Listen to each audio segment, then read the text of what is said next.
नमस्कार जय जगन्नाथ। एबे हमर भुवनेश्वर सम हॉस्पिटल रे पेशेंट अटेंडेंट रे पुओ पिला को आवश्यक अछि। सैलरी रहिबो 9500 स्टार्टिंग, देन ओवर टाइम रहउची आ किछि एक्स्ट्रा टिप्स भी रहउची। ठीक अछि, एमती कि पिला माने 9500 नै कि 15000 पे इनकम करूछंती आ तमे माने भी करि पारिबो। केवल पुओ पिला अछि आ रहिला सेमानकर ड्यूटी होउची 8 घंटा।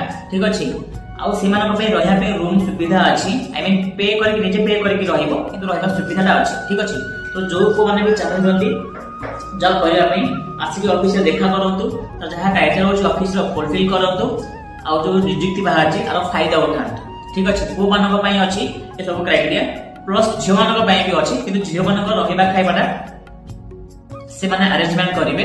ठीक अछि, किंतु पो मानक पई रहिबा पे सुविधा अछि। तो एबे फिलहाल पो बलाकर आवश्यक अछि।